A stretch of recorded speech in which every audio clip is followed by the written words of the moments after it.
Welcome to Geeks Between Worlds, the crossover podcast where pop culture collides.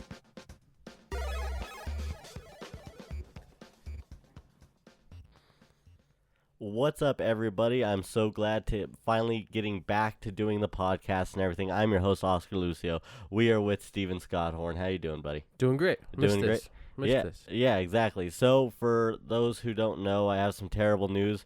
My mother ended up passing away June 10th. She was in the hospital for about a week before that. Won't go into details, but she's in a better place, and it just took me some time to get back into the groove of everything. But we are going to be hitting this harder than ever now. I was going to bang on the desk. We're doing soft, silent bangs of sheer willpower. We're always soft and silently banging. Yeah, we are. We're going to do it after this podcast. Yeah. So willpower's not always there, though. yeah, we don't have a lot of new stuff to talk about. We're just going to kind of talk about the things that we missed, that we had plans for, and that we didn't get to. We're going to talk about things like E3, some movie news that we never got to, and some stuff like that. So first off on the docket, Wonder Woman came out. It did great in theaters. Highest grossing movie for a female director.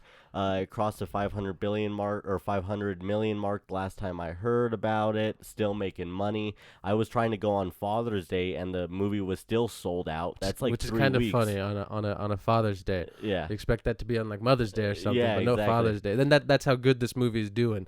And going back to your point of saying it's one of the highest grossing movies for a female director and everything. That's something that we definitely need to like acknowledge once and then just forget about. Like, yeah, exactly. Director, yeah, exactly. Yeah. I like that. I never would have even known it was a female director. It was a good movie. But yeah, the first time you hear it, it's like, yes, we should acknowledge it once because that's awesome. Yeah. And then move on. Yeah, and move on because it shouldn't be a big deal. It's equality. We live in 2017. I feel you. That's a great point, Exactly. Steven. Good for you. Now, what do you think of the movie? I still haven't gotten to see it. Fantastic. Favorite parts? So, like of course, it's critically acclaimed, which is awesome 92% for on a Rotten DC Tomatoes. movie. 92%. One of the highest Rotten Tomato scores for superhero movies right now. So, See, and that's just great. Yeah. So, I mean, we haven't had we had some all right DC movies, but I mean, the last great DC movie was The Dark Knight. And like, it's not like this was as good as The Dark Knight, but it was a great origin story that just had a different twist on it. The fact that it was a female protagonist, like it was different. It wasn't a revenge story. It wasn't I hate to say it being like horny or anything, but it was about like her wanting to make the world better. It was about like love. It was about like all this stuff that you wouldn't expect to want to see in a movie, but it was different enough to where it was just like you were down. Plus, I mean, it's Gal Gadot. yeah, exactly. It's Gal Gadot. Like, yeah, all it exactly. Another thing too is that, like you said, it's not on revenge. I think that's a big thing because a lot of movies kind of are, in a sense, or they get down to that one way or another, and I think that's really great. Yep. Even movies like Doctor Strange, it's not exactly about revenge, but it's kind of like revenge against what happened to him. Yeah, exactly. You know what I mean? Still in a wanting sense. to, take back what was his. Exactly. And that's not this story like whatsoever. I mean, it's really just her chance to be like, I can make the world a better place. I can go and destroy the evil in the world and make everybody happy. And she really thinks she can. And everyone else in the movie is just kind of like, yeah, this is real life. Yeah, this they're is like, real life. like it's not gonna happen. But do you have a favorite part? I don't care if you go into minor spoilers for me. It's okay. I assume everybody that listened has seen it. That is going to go see it probably. So the best part is definitely when she first so it's during World War I, and it's when she first kind of gets into a battle. There, she goes into a trench battle area, and they're just passing through. They're like, you're not. We can't do anything for these people. They have been fighting in the past year or whatever. They said that they've only moved closer to each other by a couple inches because they're people with machine guns, and you can't do anything. Let's go. And she's like, fuck that. I'm Wonder Woman. Fucking boom, takes off her clothes. Not all of her clothes. She suits up basically, and she walks up, and she just walks out of that trench, and everyone's like, what the fuck are you doing? And then just like the best fighting scene after that, everybody's like follow her. We have to save her. But no, she kicks ass, and then everyone kicks ass, and by far best scene of the entire movie, Fantastic. hands down. I like it. Yeah. I like it. So next thing we missed is The Mummy. Now quite the opposite story for The Mummy. We haven't seen it still. I've talked to one person that have seen it, and from critical reviews and things like that, the movie did end up flopping. They're calling this the summer of flops with things like Baywatch, this movie, and Pirates of the Caribbean. And a lot of people are saying that Tom Cruise may have had too much control over the movie. I hear that he had a lot of say in what happened. You should never do that. It ended up actually being a sequel to Brendan Fraser's The Mummy in some way, I heard, which is pretty interesting. That makes it interesting because that's gonna make me still want to see it. Yeah, and I still want to, Yeah. just because definitely a big fan of the originals. And when I heard about a reboot, it was definitely I was interested up until I heard Tom Cruise is going to be in it. Because I mean, the only movie I've liked out of his recent movies is Edge of Tomorrow. Love that movie, which by the way. he's fantastic in, but also like. I love how he plays, just kind of a scared little bitch. He doesn't play himself. That he usually portrays himself. At the end, he's a total badass. Yeah, but exactly. I mean, he kind of deserves. You see to be. that evolution Yeah. instead of him just being badass right Yeah, away. exactly. You're like, dude, you're a middle-aged guy. Are you really this Yep. badass? Yeah. It makes sense. Yep. But if you die a billion times, then you're eventually just gonna know what's up. So it makes sense. So what do you think this does for the whole Dark monster, universe? dark Yeah. universe thing? Yeah. It's gonna be weird. Now they can do two routes. Now Dracula Untold was supposed to be the beginning of this. You know, it was originally supposed to be what starts this whole thing off. It didn't do good, just like this movie. May have done better than this movie. Not 100% sure on that. But definitely had the possibility to. They scrapped it after that. They said, oh, we're going to restart this process, still go forward with the Dark Universe, though, and, just start it in a different way. Now, they have two things, okay? Now, they could either scrap it again, and start out with something like Invisible Man or, Wolfman or Frankenstein or something like that. Or they can try to just DC this. They can just try to get it to where they come out with the Wonder Woman. The only difference about this is that Batman vs Superman, Man of Steel, Batman vs Superman made tons of money. Yeah. Now that's the difference here. Is that the Mummy didn't come in making $500 million in its first weekend. Things like that. So I think that really hinders that process. Yeah. I'm sure there is good things that would come out of this movie. There's something about Russell Crowe that I feel like can't be bad. You know what True. I mean? Like him being Dr. Jekyll and Mr. Hyde. I haven't seen the movie, but I feel like that's something that could still be retained. Depending on who Tom Cruise's kind of secret-ish role in the movie was, because we didn't really know a lot about him. We knew that he was revived by her, and things like that. We didn't know if he turns into another character, if he turns up being like a Dracula or some shit like that, or even the Mummy in the end, some weird type of twist. Whatever he turns into, that might be what is kind of hard for you to move on with. You know what I mean? Yeah. Even her being the Mummy herself is probably something you can move on with. But it's shitty to say, to where I do kind of like Tom Cruise. I mean, I'm a fan of like Top Gun, Mission Impossible. His older movies. Yeah. Well, even like the newer Mission Impossible, I really, really like. I just end up totally forgetting. Yeah. That's the thing. Yeah. You know what I mean? You clear out that space for more memories, just like in the movie Dreamcatcher. You remember that movie? I don't know if you've ever seen that movie. Oh, no. I think I watched that with you. Yeah. And he's like in his own memory clearing shit out with boxes and stuff. Yeah. That's how I picture it. And every Mission Impossible movie, I just grab that box and I throw it over the edge. You know what I mean? Like, I don't need to remember this. No. Sadly. Yeah. But like I said, I am a fan of his work. It's sad to say that I think he is the ingredient that doesn't make this work. Like I said, haven't seen it, just kind of reiterating what I've heard. If he had too much creative process and people are kind of agreeing with that, then that might be the biggest problem of the movie. Like I said, can still move on.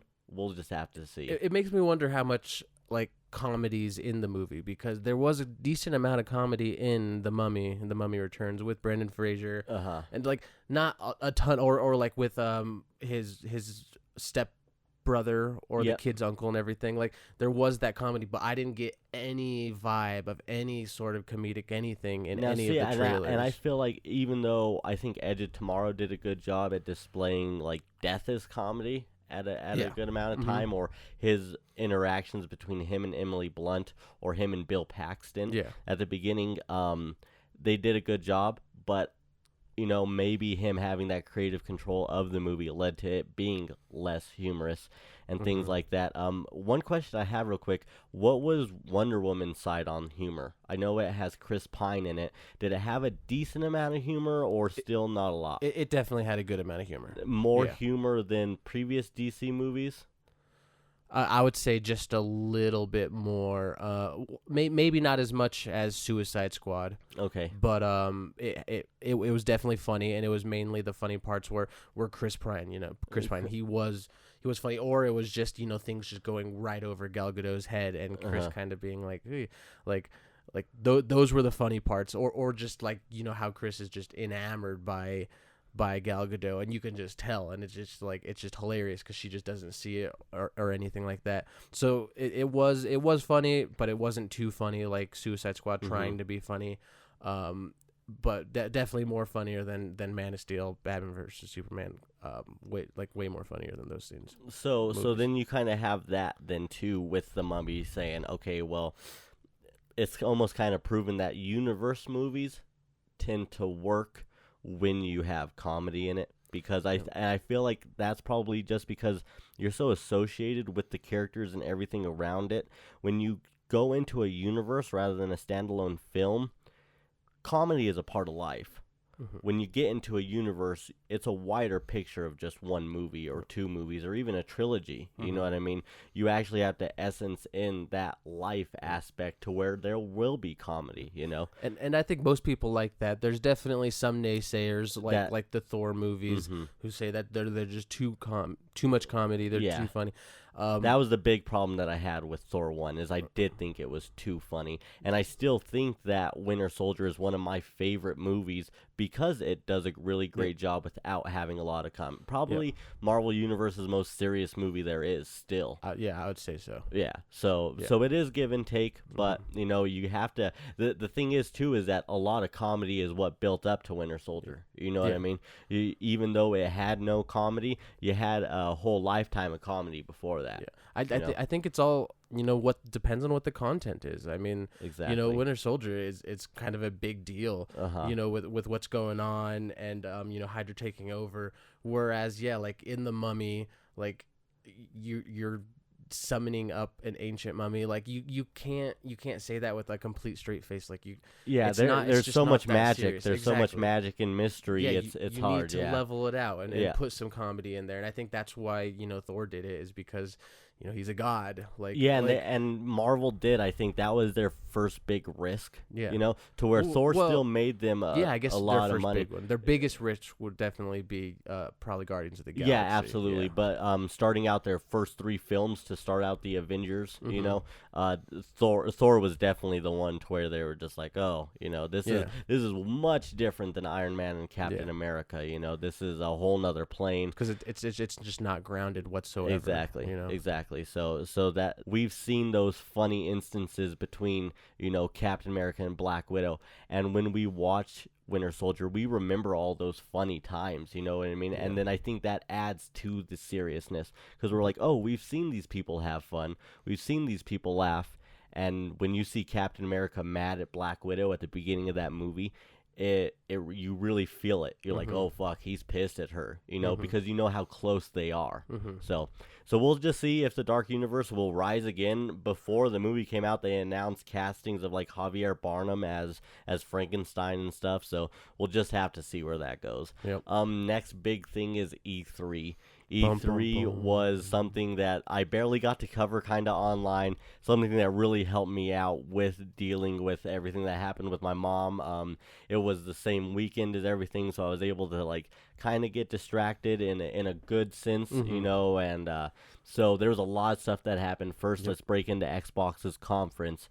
First off, I want to say Xbox One X, $500. You got your teraflops in there. You All got the your flops. Ramzos. Yep. You got your GBs. You Yep. know, you got all them specs. They're Mhm. super proud of them specs. What do you think about the Xbox One X at a glance? So, being an owner of a PlayStation 4 Pro as well as a 4K TV, I like power, but not to the point to where I want to get a PC. You know, I'm in that person in that weird spot where I'm not gonna spend all the money to get a PC and to have to update my drivers and have to worry about the porn I watch and it fucking up everything. Exactly, because if and- you got the PC, Yeah. you're gonna get the porn. It's gonna happen. gonna Like happen. you can sometimes last. I think the most I've lasted was like 3 months on a new, computer or Uh-huh. phone. I'm like, I don't want to 3 put any months. viruses on this, and then, yeah, thank you, 3 months. thank you, 3 and then it happens. Especially if I can run stuff at 4K and I like 4K porn. Yeah. Anyways. I mean, I don't know about that. That might just be a little too real. There's no such thing. No such thing. But so I'm interested, but at the same time, Xbox didn't show many games to really make me want to get this. Now, so when it comes to third-party games, maybe if Assassin's Creed Origins is going to look that much better on the Xbox One X, maybe that kind of gets someone like me who likes the power, who kind of has the money to spend Mm-hmm. to get it. But if they would have announced Halo 6, Xbox One X, 4K, 60 frames per second, boom, like that would have been a system seller. But so they announced this new game, this new console, and the only game they really had to show off was like Forza and a little bit of Anthem, State of Decay, which I wouldn't even say that's a game that I would really Now, want to play on a 4K super powerful no, yeah, machine. and that's the thing too is that I'm okay with playing like State of Decay on my Switch even. You know what I mean? Yeah, like yeah. on my PS4. if it was You know on other exactly. Yeah, consoles, it's not. That is a game that super interests me though. Mhm. I didn't know a lot about State of Decay. Yeah. This E3, I actually learned a lot about it, Mhm. about how you it's really more of like you building your community in the Yeah. apocalypse, I which is think- which is very cool. Which I think that's how the first one was. I Yeah. didn't play much of it or anything like and that. now but, this just but is that deepens those. is that a systems. $500 system seller for you though? No, it's Yeah. not. Yeah, It's see? not. And even the game, maybe the best game of Xbox's show, was cross-platform. Yeah. Which was Anthem. Yep. Anthem BioWare's- looked fucking great. Yeah, BioWare's newest IP. Yep. Secret They're Project. calling it the Mass Effect killer. Yeah. Well, apparently, yeah. The guy who worked on, I think, Mass Effect. I don't know which ones, but I think I at think least 1 and 2 2. out of 3. 1 Yeah. and So 2, 1 and yeah. 2 has been working on this game, and Mhm. that's a big deal because especially 2 being the best Mass Effect game, arguably one of the better BioWare games. Even though I haven't played too many, but just from what I've heard, it's a big deal, and it's going to be on PlayStation. But And- that's the thing. What's it going to look like next to PlayStation 4 Pro on a 4K and Well, the and, Xbox One X? and that's the thing, only thing that interests me. yeah, and it's gonna be weird to try to sell that.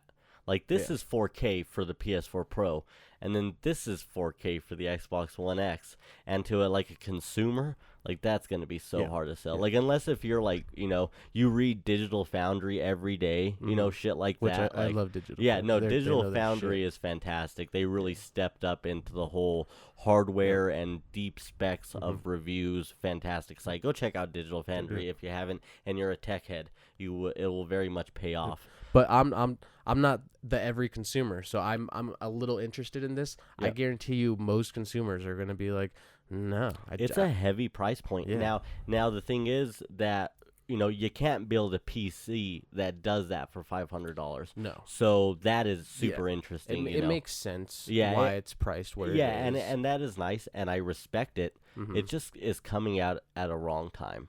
It should Yeah. release next year. I would personally say it should have released a little closer to PS4 Pro, or they should have just held off for their next console. Because think about it, we're probably going to get the next PlayStation, or at least start getting news about it by 2019. Might release 2020, 2021. Mhm. So I mean, it's just, I don't know. I think they're at a weird spot right now where because then they're going to have to release the next Xbox. the and so- next yep. PlayStation I'm gonna buy is probably going to be about $500. Yeah, and Right? but it'll more than likely, be worth better that, and now it'll be better yep, than the Xbox One X. Yep, and you it'll know? have new games and it'll have new stuff, and who knows if it'll be backwards compatible and all of that Mhm. stuff. But this isn't the Xbox 2. This is the Xbox One X. Yeah. It's after not a the new Xbox console. One It's a- S. Yep. It's a After step the up. Xbox One. Yep. And I think that's so weird. You have, granted to where the PlayStation has PlayStation 4 Slim, and then the PlayStation 4 Pro, it's still so weird, because It's every definitely console different. has their Slim model, you know. Xbox One S right now is you can get for $250. Which is a great deal, especially since it plays 4K 4K Blu-rays, Blu-ray, which is and a it big will deal. play all of your games Yep. that are One X launch exclusives, Yep. which is another huge thing about the Xbox One conferences. We saw a bunch of launch exclusives. Mm-hmm. Now, this was so weird because you're like, what exactly is this? Kind of dumbed it down, and you kind of figured out that not every single one, but a lot of developers and publishers that were in that launch exclusive window, they came out and said they're like, it's practically an exclusive window just for Xbox, and then it'll be ported to other consoles. So it's very weird, you know what I mean?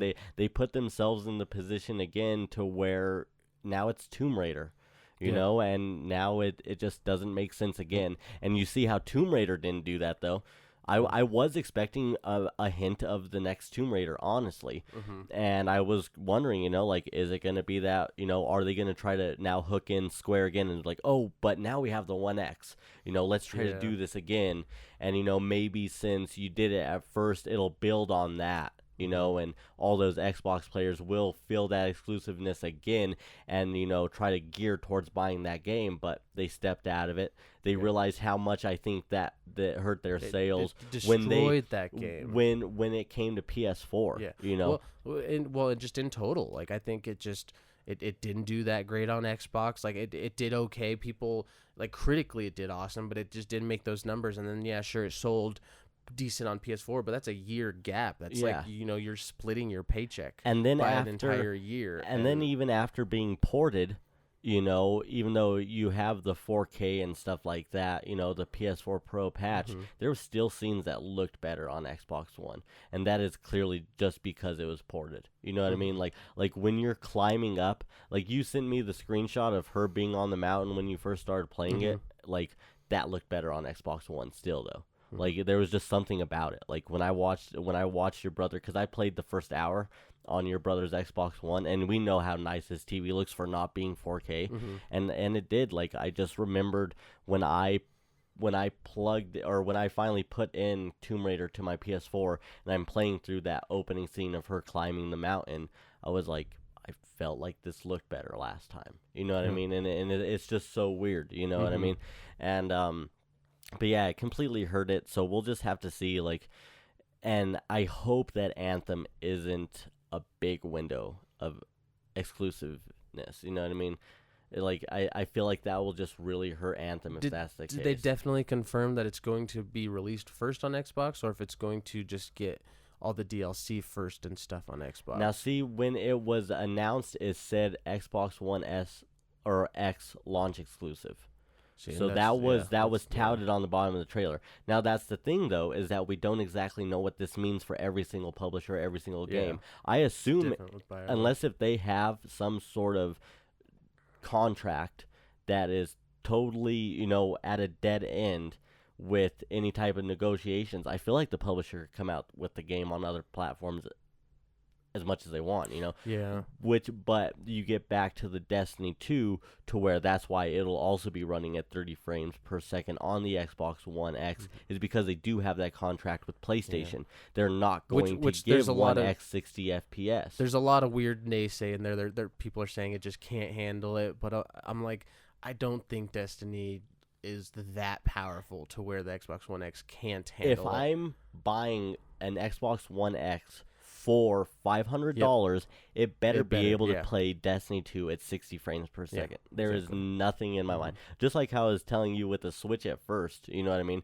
I was like, you should be able to port Wii U games to this because there should be nothing that this can't play. You know, just the same exact thing, you know?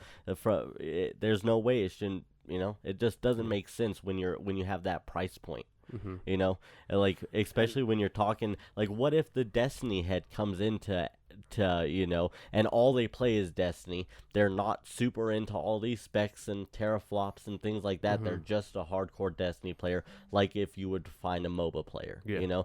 And then, you know, you try to sell them the Xbox One X, you know, because it's the new product, you know, but the dude already has a PS4 Pro, and you're like, oh, but this does this for the Xbox One X, and you're like, I just don't get it, though. You know what I mean? It would have to do something, like, I don't know, like, maybe graphically better. I'm not too sure there, but at least going back to the BioWare game, hopefully, since we're already seeing PlayStation advertise Anthem, hopefully that's a good sign that we are going to see it pretty quick, because I don't think PlayStation really advertised Rise of the Tomb Raider for a while. I think it was something that eventually people were talking about it being timed exclusive. Xbox confirmed it being timed exclusive, but I think we had to wait almost that full year for PlayStation to really start doing advertisements saying Rise of Tomb Raider coming to PlayStation. But we're already seeing that on, you know, Facebook, like I just showed you now. So hopefully that's a good sign that it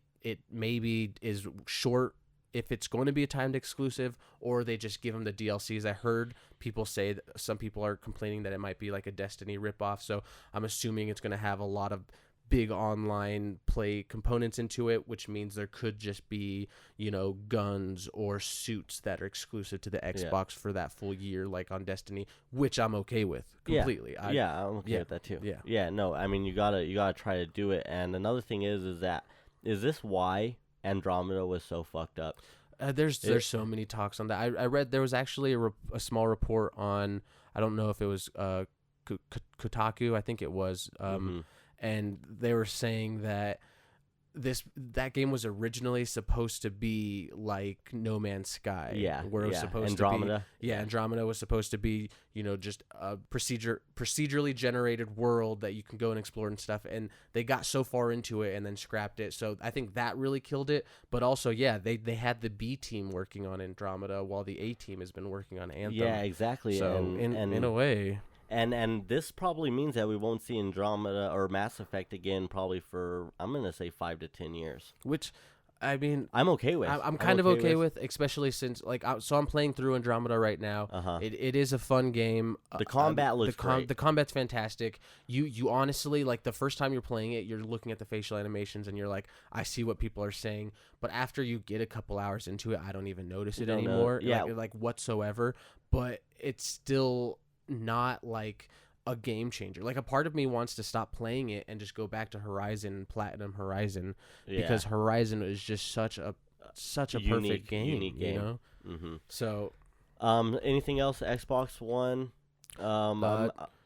They have a partnership with Porsche for 7 or 6 years. I think that's crazy. Yeah, that's how they open their conference. Like, okay, number one, we could barely afford your Xbox One X. Yeah. We cannot buy your Forza Porsche. That's you know? not going to happen. And on top of it, all these people that are sitting here playing video games in their room don't know shit about cars in real life. Only Most like of them. Only the people that are really playing those Forza games and everything. But and I mean, even then, I play Forza games and I play Gran Turismo. I don't know real shit about a car. Yeah, I can figure it out in the game, and I can, like, you know, space my gears out and shit and stuff like that. I figure that out.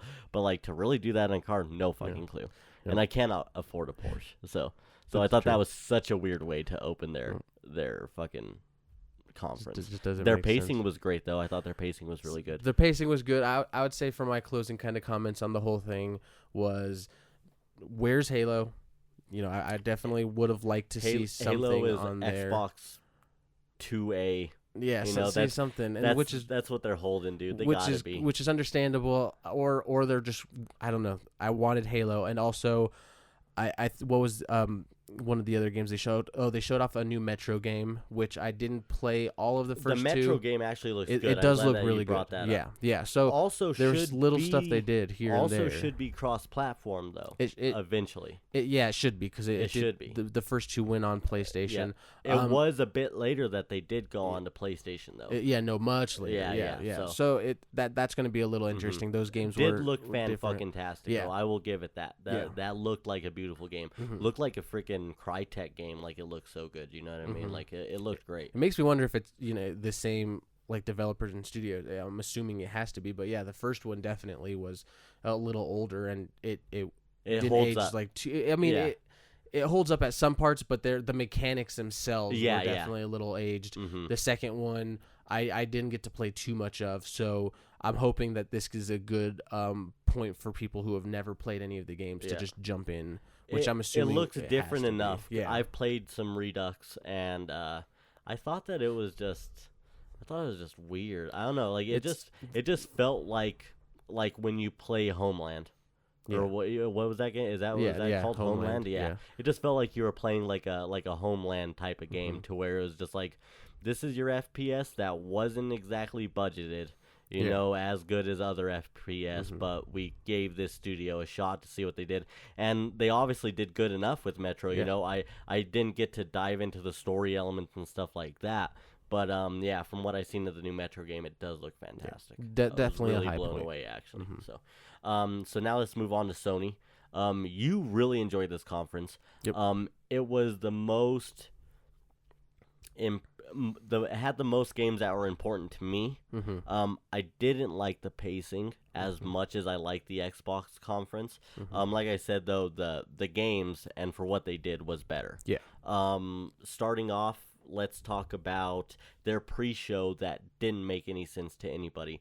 Now they had a pre-show that announced a bunch of games and that were released this year. You know, that are releasing this year, which was a problem that me and you had, to where it was like the conference had no 2017 games. Now, they did in the pre-show. They didn't tell anybody that they were announcing games at the pre-show, and if they did, it was terribly announced. You know, they talked about Gran Turismo. They announced like 2 games for this year. They announced Everybody's Golf, which is like the new Hot Shots, which people are kind of excited about. It's like an open world sim type of golf game, so I'm actually pretty excited about that. I played some golf games back in the day, had a fucking blast with them. Pass. Yeah, dude, until you play it and you're all right. traveling the world playing golf. And Woo! we made it, people. It feels fantastic. We made it. It feels fantastic.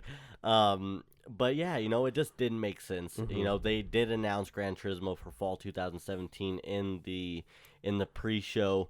And I wonder if they just did that because they felt like Forza Motorsport was coming indefinitely. You know, so I just thought that they could have handled that just much better. Yeah, you know? I'm kind of glad they didn't put that in the main show though, just because I mean, like at this point, like just release the game. Like Yeah. I just think if they spent here's 10 minutes of Gran Turismo, and Yeah. I think the majority of people Yeah. would have liked it. So it's a good thing they probably didn't put that in there, just because I think people would have liked it rather than the slow gap, like to where I'm excited that they pushed VR again. Yeah. Like it fucking slowed the conference. It definitely like, did. It was like going, and then like, and But you're like, At the same time, like that's what we asked for. Yeah, it's it what is. people are asking for. It's like, yes, give us content. it is. And then they give us content, and we're just like, I just don't think ugh. that they need to talk about it maybe on E3 segregate stage. it. Yeah. You know, Maybe. all you need Yeah, to do is they just could've- show that's true. PSVR, like just the font, That's true. PSVR, and then just show the game, and then switch it up. You know, Yeah. like put Moss right after. Gotta you play know, that mouse game. and then and then put Super Hot VR, close to the end. You know, Yeah. they didn't have to put it all together because that is what slowed it up. That makes sense. Yeah. I think it also As would've long as you shown put that PSVR title, people would understand. yeah, or the helmet, the picture of the helmet, Oh, people yeah, would would've get worked that. out. You know what I mean? That makes sense. So, Makes sense. but Shadow of Colossus remake got announced. One of I think the 2 probably biggest surprises out of Sony conferences. Yep. Yep, I was really excited for that. Probably, honestly, the biggest surprise that the conference had. I didn't expect it at For all. most people, I'd Yeah. say. Looks great.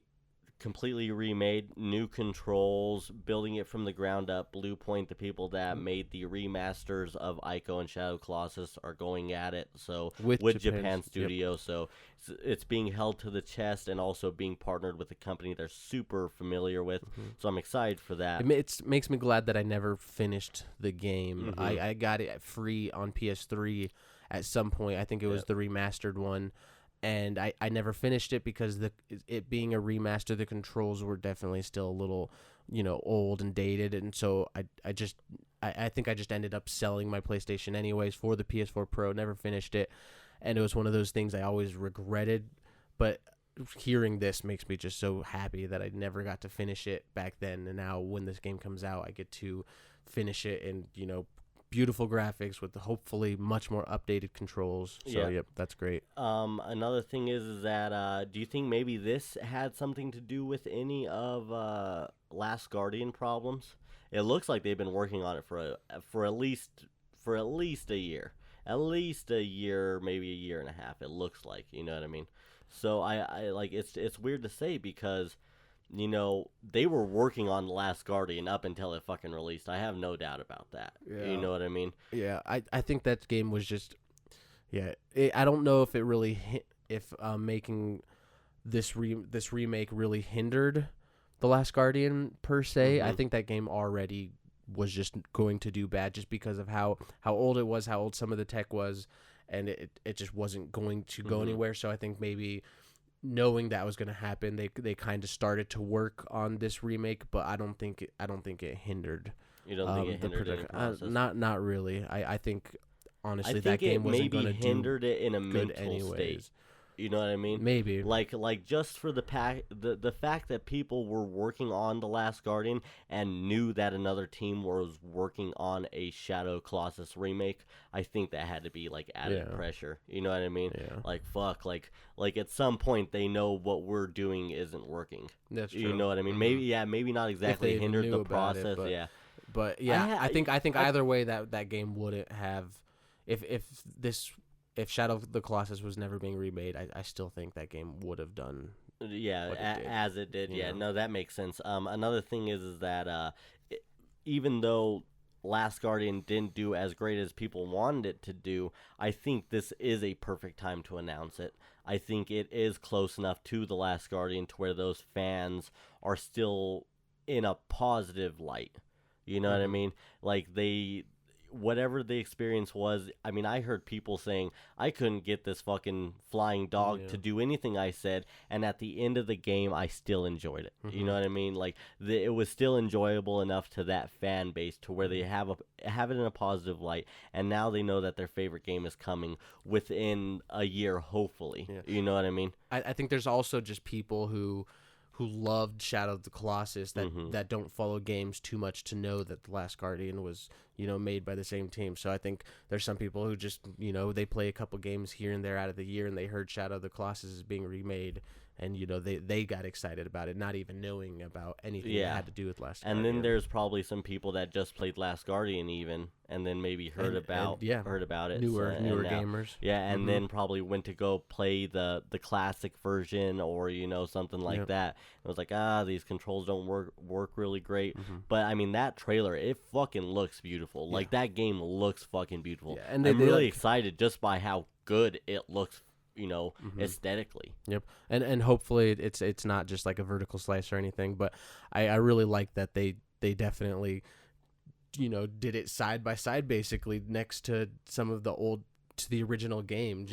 Showing like this is how you remember seeing it. Yeah, no, exactly. And that's the thing too, is like you remembered seeing it that way, the trailer was cut fucking close. Yeah, you know it what was. I mean? It Like was. almost perfectly. Yeah, to the point where they made it so easy for people like IGN and stuff to do side by side comparisons. Like exactly. they wanted people to do that. Yeah, so that I think that worked out really good. We saw that earlier in the year with the It trailer. They pretty much did the same thing, and it worked out really good for them. Can't wait for that. Yeah, everybody's super excited. That's gonna be fucked up if that movie flops. It's not. It's not. It's not. I really don't think it will either. Just the fact that Stephen King also is just coming back as like a fucking madman. Think about it. Yeah. Super fucking popular during the late 70s, 80s, and early 90s, right? Almost completely stepped out of the light with doing projects, and it was kind of more of like a Stephen King is something of your past, you know, books, movies, stuff like that. Now he has The Dark Tower coming out. He has It coming out. He has The Mist, that is a new show on Spike TV, and there's always in talks of The Last Stand coming back to do stuff. You know what I mean? So Stephen King's coming back. He also did Underdome, though. Under the Dome. Under the Dome, and it ended terribly, I heard. I wouldn't even, Like, the first season was interesting, and the second season totally, I was like... And what's funny is the second season is when he started to want to step into it more, because he was jealous of hearing about George R.R. Martin, you know, directing episodes and writing episodes and stuff. So he was like, I want to do more with this show, and then, the show just didn't well, do that. And another big thing is I think the show ended as the book did, and I think it was just like kind of I heard like it just isn't very great. You know, also another thing with It, a lot of people don't know. Do you know the fucking real ending of It, dude? Oh, like in the books? Yeah. No, I know the TV series / movie was much different, because it was definitely ended on much of a higher note, but I don't know how the original book ended. All the fucking young kids fuck. The kids fuck. I do remember to that. like release the power of themselves to defeat Pennywise. Yeah. They fuck. Like 4 or 5 young boys and 1 girl. Yeah. And Stephen King wrote that shit in. I think I did hear about that. And they're saying that they're keeping it very tight-lipped, but they're saying that this new movie somehow pays homage to that, which is even more fucked up. Like, I don't know how you're gonna do that with it being acceptable, but I don't know. That's just like a fucked up image to have in your head, and to like even think of them trying to do it softly, like, is still way too fucked up. Yeah. Like, even if, like, you know what I mean? Like, it's just too fucked up. Yeah. It's weird. Just a bit. Yeah, and that's Stephen King, so but he's still coming back full force. Yeah. I'm excited to see Dark Tower. We kind of got off topic, but I'm still very excited to see that. Good. Yeah. Some more on the Sony conference. God of War, we finally seen a little bit deeper gameplay and a lot of combat. Combat looks fucking good in God of War, dude. I mean, my God, it looks like God of War, and that's what we didn't really get to see too much. It looks in like the God other of ones. War, but just that third person. You know what I mean? Like, just when he's throwing around his fucking axe and catching it, like, wow. Yep. I was super astonished by that. And I think that's what we saw a lot of this year. You know, there wasn't too many like new games. There wasn't too many big surprises.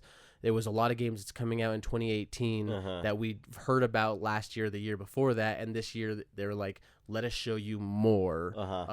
So when it came with that, Days Gone, you know, Spider-Man, they showed us just a little bit more this year, which is I'm okay with, because all these games do look great. And now going into Days Gone looked fucking really good. Now, that's the thing about Sony's conference, is that their fucking games look good. Yep. Like, when in Days Gone, after he got clotheslined, and then he gets up and he stabs the dude, like, it fucking, like, went to another level of, like, gruesome and realism that I didn't expect from that game. We got that big horde last year, and it was, like, very up in the air about how people felt, and it was just like, oh, I'm not too sure if this is just going to be like a Last of Us clone with more Especially zombies. since we didn't know that there was a Last of Us 2 coming out at that time. Yeah, exactly. And now we do, so now it's just kind of like...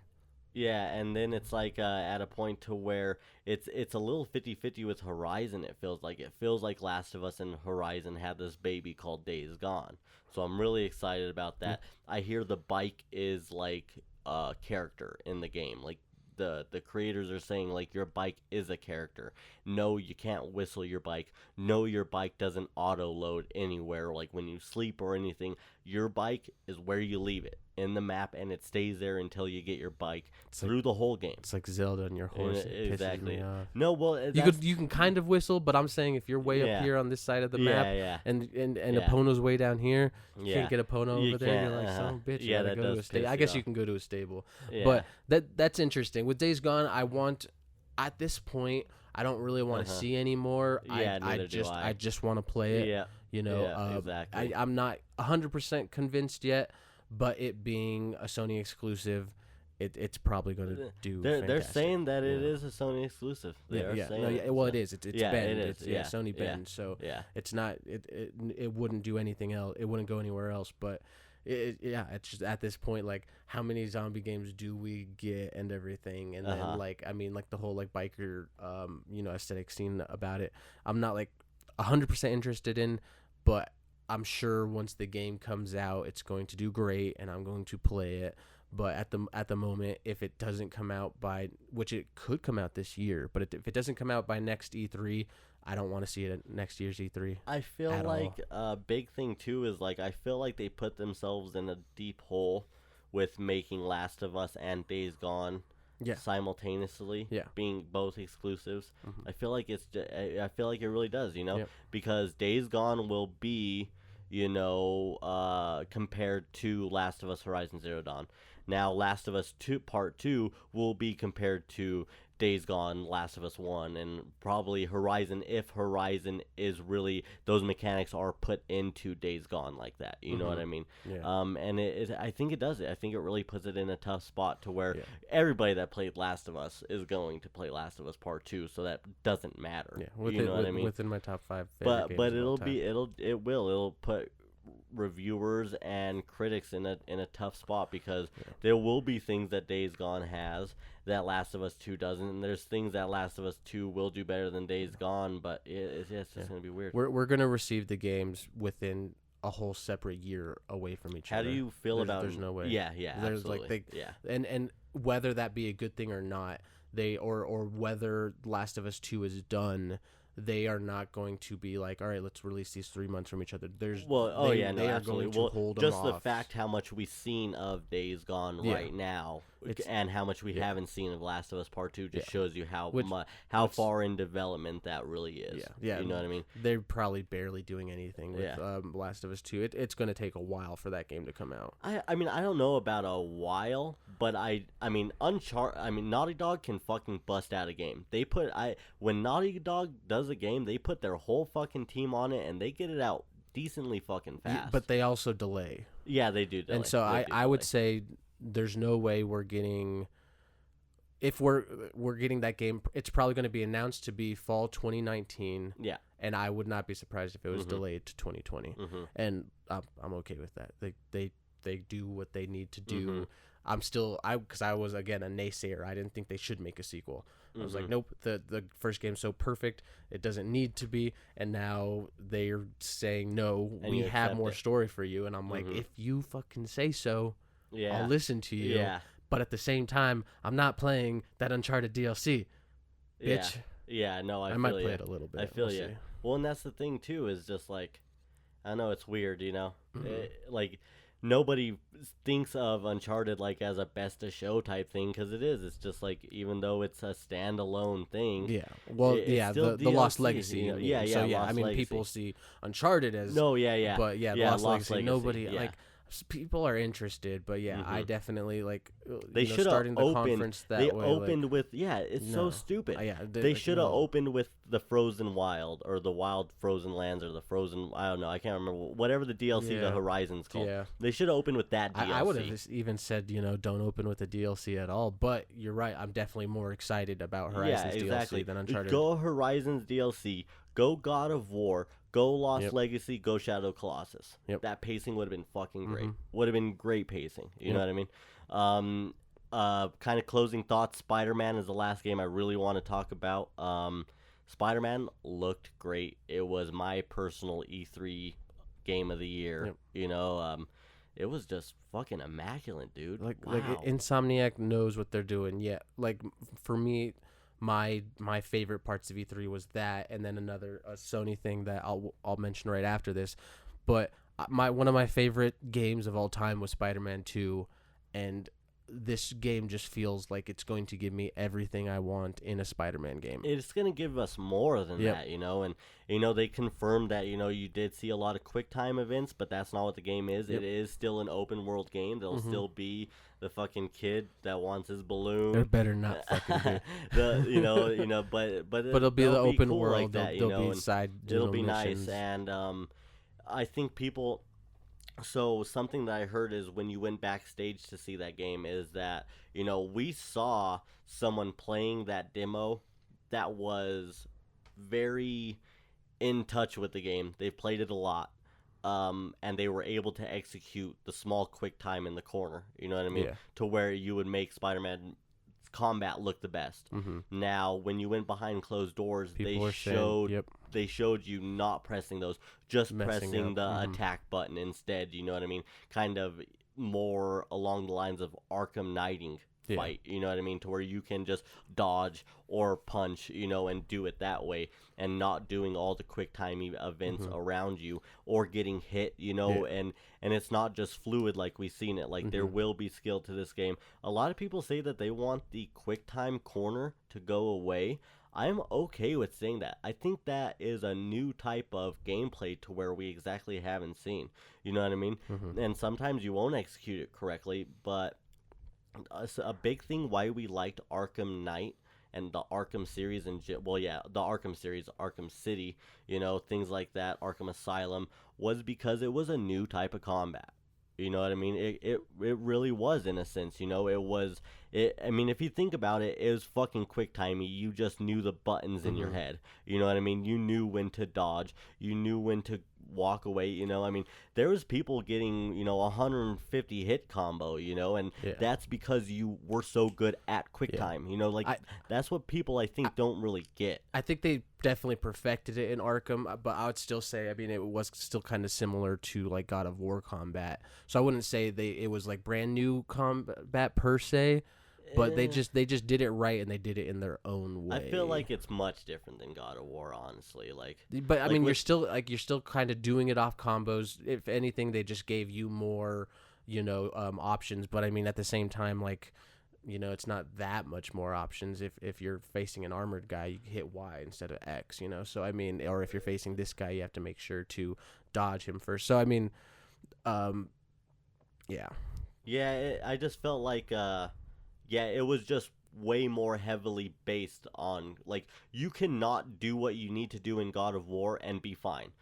You can't do that in Arkham Asylum. You'll get your ass kicked if you're not fighting correctly. You know what I mean? Yeah. You can just totally button mash the shit out of God of War and beat the game. You can't do that with Arkham Asylum. You know what I mean? I guess I could see that part. Yeah. So what was the next game you want to talk about? Like I said, Amazing Spider-Man looks fucking great. If you haven't checked it out, go check it out. Yeah. I might say that God of War looks great, Days Gone looks great, but it fucking takes the cake, dude, for me. Yeah. So. No, yeah, and Spider-Man definitely being a game that they actually showed, gameplay for and stuff like that, or not gameplay, but a game that we've known about. But my biggest surprise for E3, not just the Sony conference, but for E3 in general, was Monster Hunters for PlayStation and Xbox.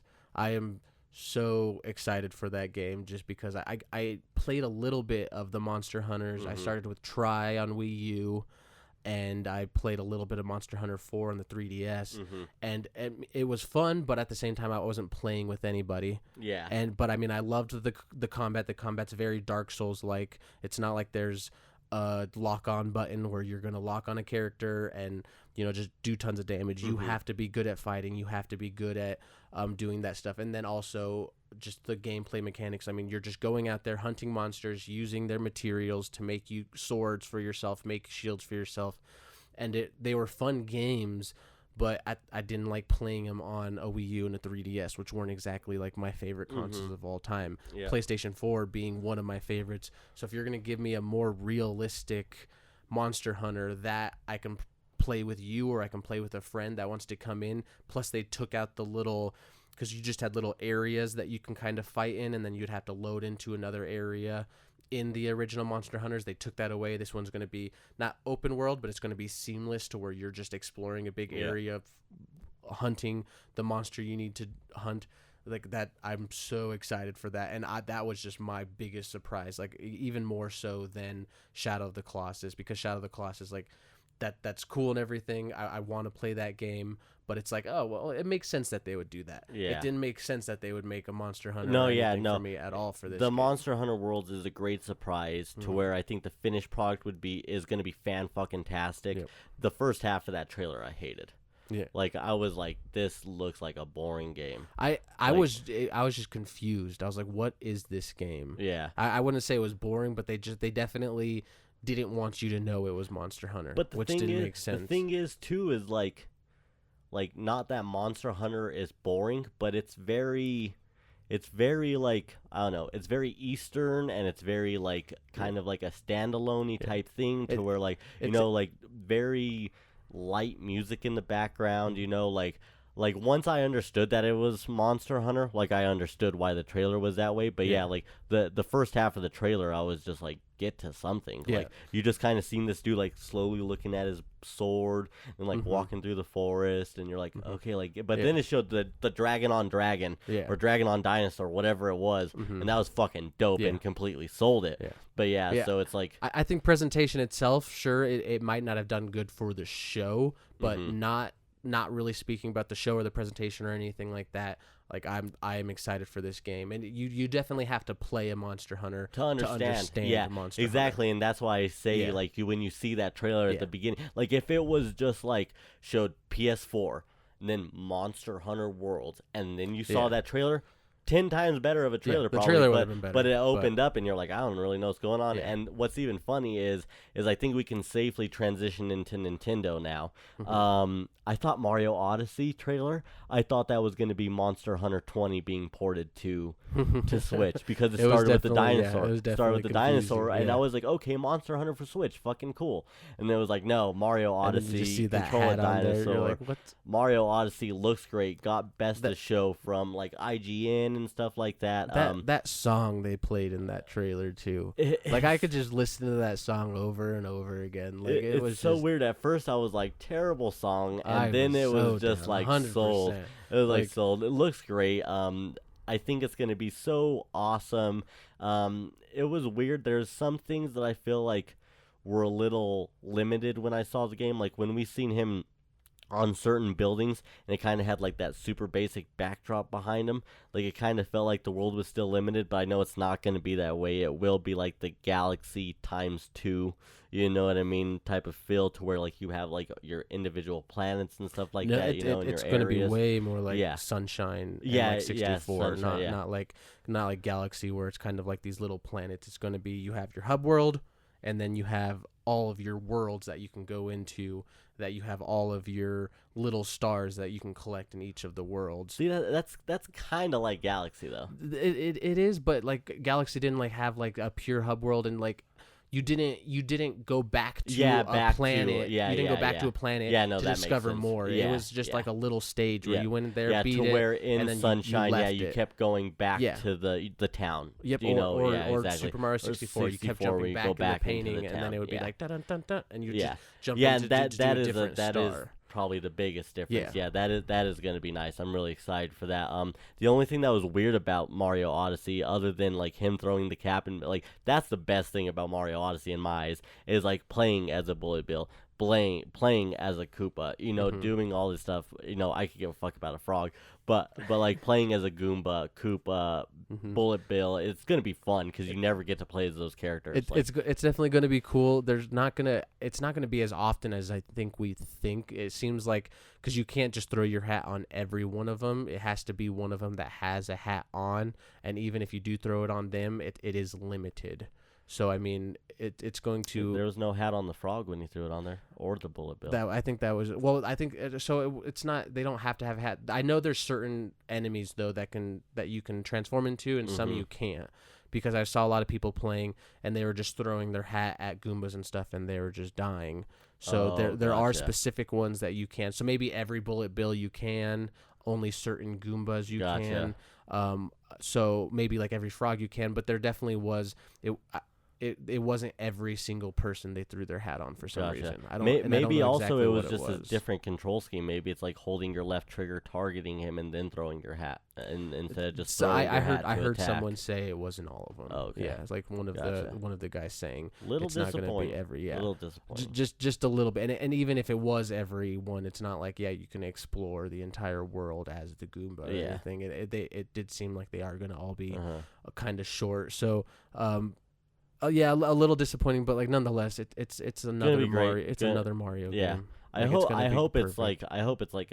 like a 30-hour experience, 30 Yeah, 40 hour. Definitely, You or know what I mean? or like maybe quick to beat, but it takes forever to get every star, to get Yeah. every coin, to get every currency in all of the worlds, Yeah. to get every outfit.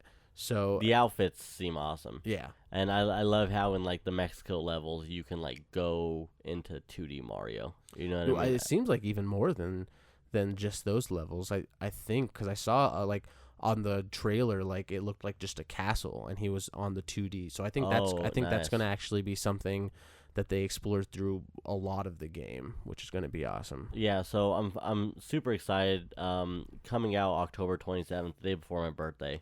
Same day actually as a lot of other games. Yeah, as Assassin's Creed Yep. Origins, Which we'll probably get to talk a little bit about. yeah, But that and to talk maybe about Bethesda as well. yeah, Bethesda because Wolfenstein 2 Yep. comes out Yep. that day. Yep. So Which looks fucking fantastic. Yep.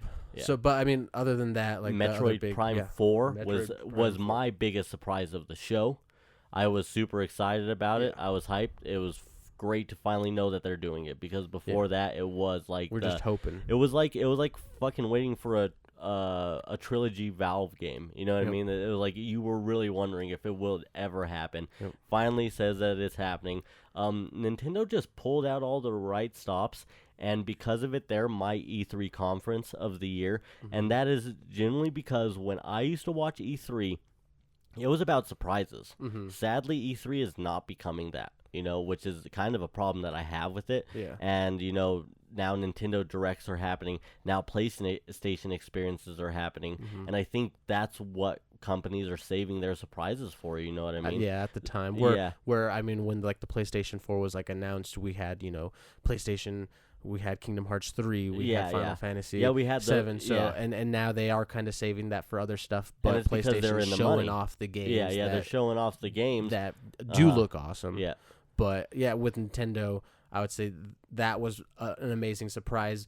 Only a logo, and then also Nintendo company announced a core RPG Pokemon game. Yeah. Not even a logo. Not even a logo. So those were the Um, only things that I didn't like about Nintendo's conference. Like, yeah. at least the other conferences showed us stuff where Nintendo just said stuff, and we're still excited, and it is exciting. But to where when are we Kirby gonna and see any Yoshi of look it? fucking fantastic, though. I didn't even see Kirby because I don't even care about Kirby, but Yoshi looks fucking fuck great. yeah, You're Yoshi gonna care looks about great. Kirby. This will I- probably be the first Kirby game you get. I don't think so. Watch it. Watch it. Well, I'll watch look it. at Looks it. fan fucking I'll look at it. Looks fan fucking. I am straight and up even if I excited get about it, like Kirby games are just known to be just easy. And the last easy Nintendo game I played was Yoshi's Woolly World, and I couldn't even finish it. So going back to Yoshi, I hope it does look too easy. I don't know. Like if you remember Yoshi's Island, back in the day, Mhm. it was still a hard game. Like it was fun, but it was still decently hard. You got like that lava level and everything with that. You have the different bosses and stuff. Yoshi's Woolly World was just super easy, and I know Kirby, the games, they have a tendency to be for the younger audience, and like the Rainbow Dream one and stuff like Mhm. that. So those ones I wasn't as excited for, but they do look amazing, and I'm hoping I'll like them, but I'm not 100% sold on either. But I am excited about Yoshi games because I love Yoshi games. I was just burned really bad with the last Yoshi game. Now what I like about it is that it seems like games that you can play with 2 to 4 players the whole experience. Okay, see. Like that Mhm. sounds great. Like how me and you sat down and played the 4 swords that whole day, and we just beat 4 swords in a day. Like, that seems like those types of games to where me and you can sit down and we can bust through some Yoshi levels. Because, I mean, Well, see, maybe 4 swords wasn't hard by any means. yeah, that's you know true. what I mean? But we had a good time at least playing that was, it. Maybe it's because at least that was on a good console where I could play with other people. Whereas when I had the Wii U and I was playing, because I'm pretty sure they had multiplayer in Woolly World, I wasn't playing that with anyone else because who else had a Wii Yeah, U? exactly. Nobody. So Yeah. so maybe that is a good thing. Is maybe I was missing that online that. To where I'll that agree with you, component. Yoshi looks better than Kirby. Yeah, Yeah. definitely. Yeah. You know, going behind the stage and doing all of that stuff. But at the same time, I feel like they're like, oh, this is why it's a little different, and that's what they're doing with Yoshi's Woolly World. It's a little different because it's all wool and it's all, you know, it's all different, and you can spring yourself and do all this stuff, and it's like, yes, that sounds so cool, but when you actually played the game, it was like beat another level, Yeah. beat another level, Yeah. beat another level. Like it definitely wasn't fun, and maybe it was because I was playing by myself. So maybe since this will be on Switch, it will be much better to play it with somebody, play it with you. So that's definitely something to think about. But now the real fucking gold mine that actually is for Nintendo Switch that didn't come from the Switch conference is fucking Mario plus Rabbids fucking Battle Kingdom Battle, whatever it's called. I'm fucking so going into Ubisoft. so sold. Going into Fucking Ubisoft, so sold probably. on this game. Yeah. Fucking more excited than Yoshi and Kirby. More excited almost than Mario Odyssey. I know it sounds weird. Looks fucking great. Yeah. I fucking am so hyped for this game. The worlds look great. The battle looks great. They're saying it's so much like XCOM, and what's cool about that is, you know, like you said, this could be XCOM for kids, but at the same time, I've never fucking played XCOM. It's hard. So it's fine. So that's so fine. hard. Exactly. It's so hard. Fine. Dumb it down. I'm fine with that. You know, it's going to have that comedy. Like I said, when you're not battling, the worlds look fucking beautiful. The game looks better.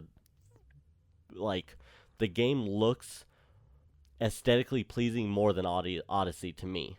Like, because the world looks so full. When you play Odyssey, like I said, it looks like there's those backdrops, you know, like those obviously limited places to where, like, the Mario plus Rabbids, like, the whole world looks really full. You know what I mean? Like, you're walking past, like, grand landscapes, you know, and they kind of show you in a small sense, which is something cool because, like, Mario games kind of don't do that these days to where, like, it's a big scope of a world and you're, like, smaller, you know? So I'm excited, and I hope that you're, like, able to eventually change out your characters and who you bring out with you on battles and stuff. So I'm super sold on that.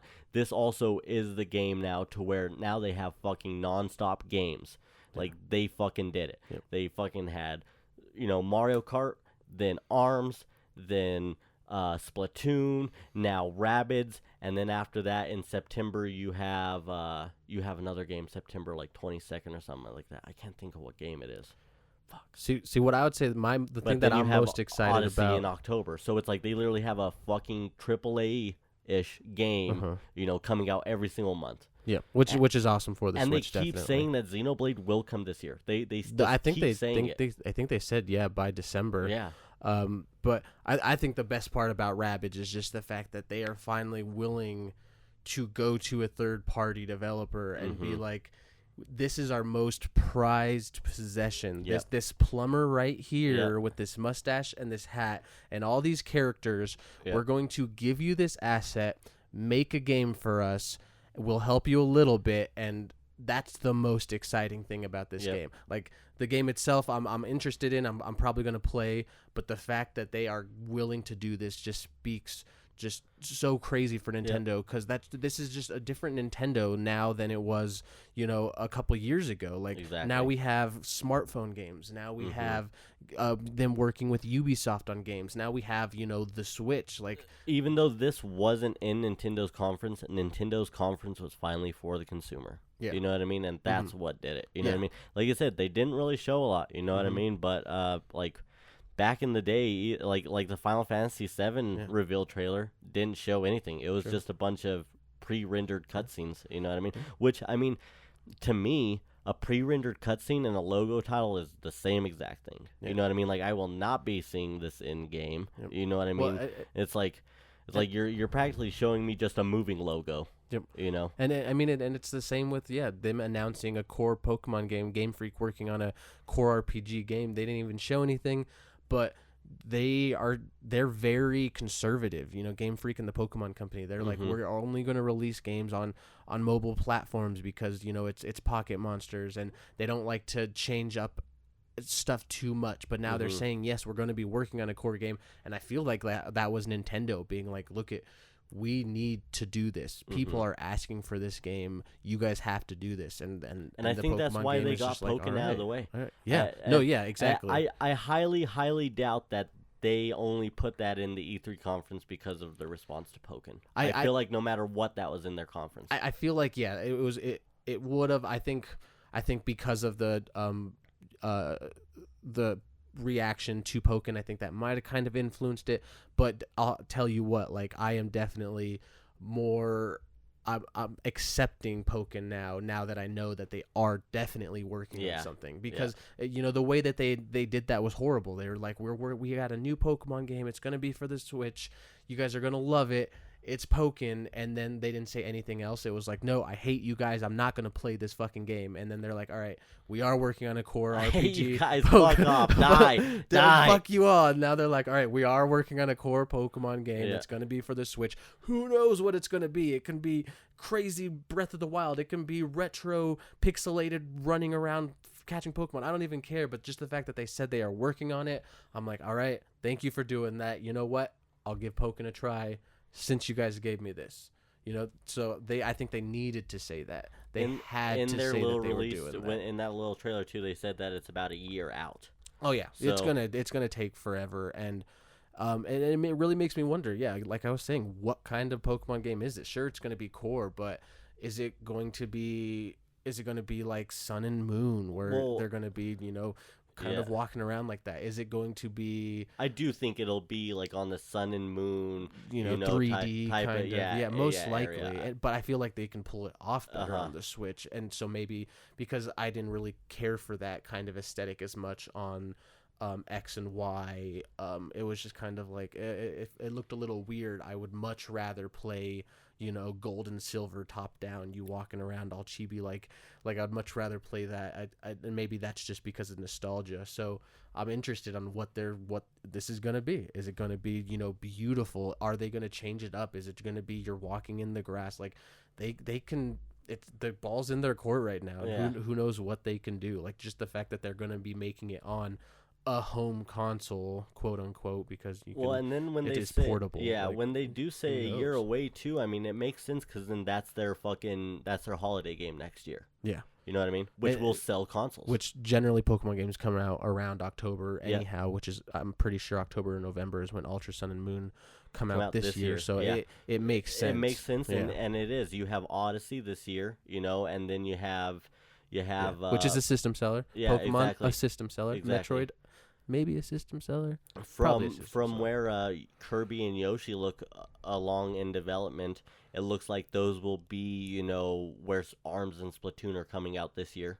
Yeah, you know what I mean. It will be those summer slot games. Mm-hmm. That makes exactly. Sense. Not, and then they're not gonna scream about it. Then again, they're screaming about ARMS, and for good reason. Yeah, ARMS is great. ARMS yeah. And then another thing is like even the what was I gonna say?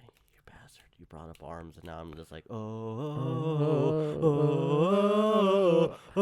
just beat the semifinals, level 5, bitches. Nice. I'm never gonna beat Headlock on level 5. Headlock is fucking hard. I bet. Damn it, what was I gonna say? So, if Smash Bros is coming out, and they're going to be porting it like Mario 8 Deluxe. It'll happen. It'll also come out within this, like I said, they did great to where they are releasing a AAA-ish game every single month until the end of the year now. Mm-hmm. And that they fucking did it. That is exactly what Nintendo needed to do, and that is not what we expected them to do. I've been listening to some podcasts, and a big thing that people say is just the Wii U just didn't have games fast enough. The Switch does have these games fast enough. It was like every 3 months, and like granted, they were good games. A lot of people loved a lot of the Wii U's library. Yeah. Myself kind of included. There were some games Pokken that I liked. is what comes out in September. Okay. Pokken comes out in September. Yeah. So you have that constant steady flow of games, and Pokken will sell. Yeah, I Pokken have will. no doubt. Yeah. And like you said, it probably helps that they announced the core RPG. It definitely helps. Especially, yeah. But and also it's just the fact that people love this handheld. People love Yeah. this home console. Like Yeah. people are buying games for it because it's just Mhm. like this is a great system and we want to That's play why you games need to on fucking it. make Just- more Nintendo. Yeah, just do it. Like you keep Jesus. saying, "Oh, we're Yeah. going to be making more," and it's like, I swear to God, just do it. Like, fortunately, we were fortunate enough to get ours day one, but Yeah. there are people out there Yes. who are still trying to Yeah, get them. exactly. Granted, they're not trying too hard. I mean, So, you can get them. quicker recap: Assassin's Creed Origins, Egypt looks Love good. it. You control a Yep, bird. different. Yep. Took 2 years. Took a took- year off. Yep. To do it needed- again. Hate the title. Hate the name. Yeah, I thought it was a Terrible. fake name. Terrible. I don't like Terrible. the name either. You might as well call it Legacy. Yeah. You know, or some shit Yeah, like just that. You know? or just call it Assassin's dumb. Creed. I don't Yeah. know. It Yeah. the name's or definitely the Creed. yeah, The Creed. something would like have been that. great. you know? But I mean, yeah, the fact that they are changing it a little bit, it's going to be more open world. I don't think it's going to be like just memory syncs, but obviously it has something to do with the Animus still, because people say, you know, when you die, it still says desynchronized. Mhm. So yeah, without going too deeply into it, I am a big Assassin's Creed fan. I did not finish the last two, Unity and Syndicate. And those were the only two main console Assassin's Creed games that I didn't finish because I was starting to get tired of them, Fatigued, and I yeah. didn't. And so I needed that year off. I honestly think I am going to be paying the $110 to get the metal.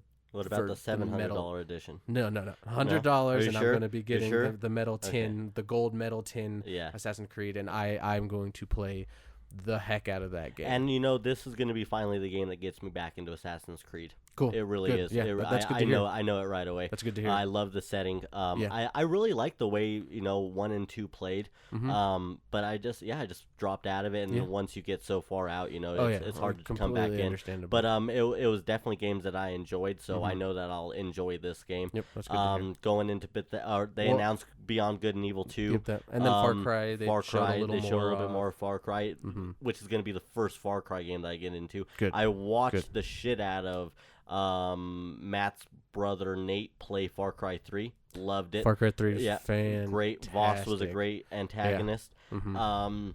And then, like I said, Beyond Good and Evil 2, which was weird because it was like, help us develop this game, and it's just like, I thought you were developing it for years, Yeah, so I yeah, guess no, not. like, Like I it'd didn't been play the different if we first one. never heard about it, but we have heard about it, and they Yeah. have been saying it's in And development. everyone's been like waiting for it. Yeah. Yeah, some people have been waiting for that for so long. So a lot of people are excited about it. I've never played the first one myself, Yeah. so it definitely didn't hit any strings for me. But yeah, from being an outsider and hearing them saying, "Oh, help us do this," it's like the Yeah. whole Shenmue Yeah, it's 3 weird. thing. It's like, Weird, what yeah. are you doing? Yeah, and Shenmue 3 is going to come out dead in the water now. Yeah, like You just know, it will. It looks great. I didn't really play a lot of Beyond Good and Evil 1. I did play it, but I never even played it. I don't even know what kind of game it is, to be honest. yeah, with you. it's. I think you would enjoy it. You know, Yeah. I mean, obviously, it'd be that nostalgia feel now, Yeah. but the world and the atmosphere is real great. You even get that from just the Beyond Good and Evil 2 trailer. You know, even if you don't play the first one, you're like, oh, this is actually kind of a cool, very unique world. Yeah. So you know, a lot of people were excited about it. Like I said though, that to me is the same exact thing as seeing the logo of Metroid Prime 4. Like, you showed me just a bunch of pre-rendered shit that was practically just a mini movie to help you sell your game. You know what I mean? To help, Yeah. you know what I mean? So it's like that's kind of what I don't agree with when people say, you know, like, oh, I didn't see any of that game. Like, well, that's fine. You know what I mean? Like, Yeah. we didn't see any of Last of Us Part 2. Yeah. Like, It we was didn't. just- We it didn't was see just the anything. Like, cutscene. you won't even see that cutscene in the game, most likely. No, yeah, You know what I definitely mean? not. So, Yeah. so, and then going on to Bethesda, was there anything else from Ubisoft that you want to talk about? No, yeah, Nothing else that's done. excited that for stood out Mass to me. Effect. I'm excited for Mass Effect. Anthem. Excited for not Anthem. Assassin's Creed. Assassin's Excited for Assassin's Creed. Other than that, nothing else too noteworthy that I can really think of right now. Now, Bethesda, great conference, I thought. Pacing was fantastic. Came out with, you know, they are fucking putting Skyrim on your toilet paper. You know, you could play Skyrim on your Okay. toilet paper roll. So, Fucking you know, VR, everything Skyrim, VR, fucking Switch, which all I that shit. can't, I Yeah. can't wait for Switch. Yeah, no, it's Yeah, gonna be yeah, great. yeah, I yeah. really enjoy that. They announced Fallout in VR. They announced Doom VR. I It's don't- very cool seeing Bethesda embrace VR like Yeah, they are. I think that's interesting. fucking cool. It will that will be that'll be very close. I don't know if it'll happen, but it'll be fucking close that I get back into Fallout 4. I would love to go through Fallout 4's world in VR. I think that's a great thing. I think it's great. Doom would be great, but like how you were saying, unless if they figure out the motion and they slow you down, it'll be a fucking just sickness. It'll be just vomit and throw up, and it'll be way too hard to handle. That 'Cause- game moves so fast, I could barely even handle watching it on screen. Like, Well, and it's the same with playing Skyrim and Fallout. Like they're gonna have to have the option where you turn a certain yeah, degrees, exactly. because I mean some people might be able to play a full game normally, like playing Farpoint, which I totally forgot to bring the VR. But playing Farpoint, No, I when didn't you do that. have the option to freely turn that camera stick, and I was like, let me give it a shot. Let me give it a shot. exactly. Oh my god. Yeah. And I had to press pause and be like, nope, back to short jumps. And Yeah. so they're gonna have to add that into Skyrim. It's a little weird. I mean, Skyrim and Fallout, they're not like those like beautiful games like I feel like I'd want to play in VR, but I think think the their world worlds is what are sells it, so I think it's interesting. Yeah. I think they're full $60 for the Skyrim though, so a lot of people yeah, are yeah, no, upset that'll be about rough. that. And for Switch, I'm fine with paying $60 on Switch. Paying $60, I'm not. I don't think I'm gonna do it. Like I already have the remastered version with all the DLCs and 4K and stuff. And then I'm already kind of being like, I can't believe I'm spending another $60 to get it on Switch, but I'm gonna do it. I can't imagine me buying Skyrim for a fourth time because I Yeah. bought it originally Yeah. to get it on VR. Yeah, Like, see, now just I'm a can't- lucky I can't do few. that. I played so much Oblivion. We've talked about this on the podcast before. I played so much Oblivion. Probably poured like 70 hours into it. I was like, Skyrim just wasn't a big enough difference for me. I also played Oblivion late, so that was probably a big reason too. Yeah. So I didn't have a big enough gap between it. But yeah, Skyrim for Switch, I'm gonna buy it. I'm gonna buy it. Yeah, I'm definitely getting for Switch. And I'm gonna look like that jacked Link all the time. That just Yeah. way too big Link. That just like that look like. It's funny because that looks stupid. That- like, that- you know what I that mean? looked dumb, That but didn't look good. But the I'm gonna do Master it. Sword, I'm gonna do it. having the still. Master and the Sword's gonna shield. be yeah. awesome and yeah, stuff. it's gonna be great. So I think just having this game to take on the go will I'm not be gonna awesome. play it with motion Will be controls. awesome. You know what I mean? Not I gonna didn't play. even know there was motion Yeah, there controls. is some motion controls, like that's swing your not- sword that's and not stuff. smart, yeah. So but now what really killed Bethesda's announcement or their conference that I really enjoyed, Evil Within 2. Nope. Yep, I'm down. I can't do it. Dude. I hype. You couldn't. broke your controller. I broke my controller in one of the scenes on Yeah. accident. Broke the trigger because I was so scared, and I couldn't finish the game. And I got so far, but I couldn't finish it because it was just too. The trailer was so fucking beautiful, though. nervous The and fact that they were scary just and like, we're gonna sell a horror game, and in the trailer, the prominent aspect will be white.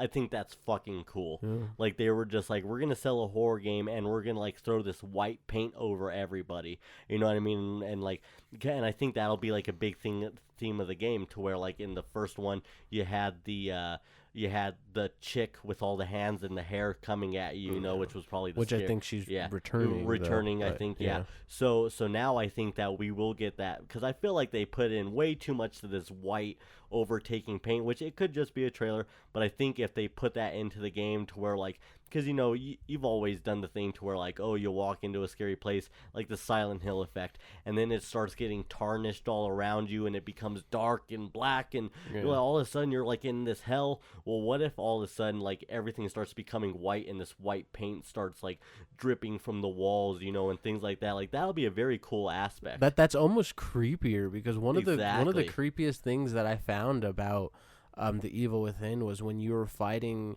the enemies that had the porcelain masks, and they were just creep you out, and then you're like, I'm gonna get the headshot because I play video games, I know to get the headshot, and you shoot the head, and it just sounds like fine china just breaking, and you're like, this shit, and then they're still coming at you with half of it coming off, and like that'd be cool if you had like the white goop go over people, and then it just turned it into porcelain, like that porcelain shatter, like you shoot an arm off, and you just hear. That'd be fucking sick. I'm gonna play it just because like I feel like I have to. I don't know. There's something about horror games where I'm like I need to give it a shot. Yeah. And I was happy that I was able to beat Resident Evil 7, although admittedly the second half. The evolution of horror games in gaming is just fantastic. This time. You know what I mean? No. So this is probably some of the best years of horror gaming we've had. So I'm really excited. And I think I have a better chance of playing through Evil Within 2 because I have weapons and all of that than I do finishing Outlast 2. Yeah. Like I think I have a much better chance. It's just if I have a weapon, it's a little easier for me to play than if I'm just running around. Yeah, exactly. Hide, like the beginning of RE7. I got anxiety. Beginning of RE7 is freaking rough. Yeah. Another thing now, probably the last thing we'll talk about E3. Unintentionally, not saying it's the best, not saying it's the worst. Wolfenstein 2 looks fucking great. The world, the inhabited by Nazis and Ku Klux Klan, like it just looks great. So sold. Nazis like strawberry milkshakes. I like strawberry milkshakes. Weird coincidence. Didn't realize that until that trailer. You know, Nazis are people too. They opened it up too with like that Fallout style commercial. You know what I mean? So it was kind of weird and kind of threw you off, and you're like, oh, is this gonna be fucking like a Fallout DLC or something? Like, what is this? And it was like, no, Wolfenstein. So I think that's great. It looks like a really fast-paced game, just like Doom is. So I'm pretty excited about it. I just bought Wolfenstein to check it out. The first one, it was only $10. Oh, nice. I watched some people play it. Yeah, I need to play through it because of people talking about how good the games are. My cousin David bought it, and when he had his profile, he downloaded it, so I got to play a little bit there, and I watched him play a shitload of it. It was a game to where he told me it was really great, and I was like, oh, are you sure? Wolfenstein is kind of like a revamp. I wasn't too sure, but yeah, it seemed like a really great game, so I'm excited to get back into it and stuff like that. Now, leaving E3, just getting into what we're doing. So, with everything that's going on, we just got a new camera. This is going to be used for vlogging and events. We're really excited about it. We're going to make a little bit vlog right after this podcast. It's a Canon 80D, you know, no small camera. You know, this is a little bit too much camera for me. I'm going to learn it all. We're going to figure it out, though. I'm excited. That's the first big thing. Next off, Steven, our boy Steven, wrote his first review for ARMS. Okay. Woo. Now it's great. You should go check it out. We're going to be editing a little video here shortly to be able to release as well. We want to get into reviews. I think that's something that just we should do. If not, you know, everybody does reviews, and if not for that, it's for more experience. I would like writing, you know, too. I'd like that type of content, you know, reading content on our website, which leads us to our next announcement, which is that we have a new website. I feel like I shouldn't tell you the link. I'm going to tell you the link right now. GBW Podcasts, you know, with an S at the end. Plural. .wordpress.com. Now that will be changing in the coming months. We are going to actually pay for the website. Right now it's just a free website. I assume gbwpodcasts.com. That will be the link once we change we get our own domain. Yep. So but go check it out. You can find our show. It looks fucking nice. You can find Steven's review. We have some ideas of what type of blogging topics we'll put. I'll try to put our video blogs on there. So please go check that out. For everybody that kind of just waited and was cool with, you know, just us trying to figure out when we were going to start this back up, thank you so much. I really appreciate it.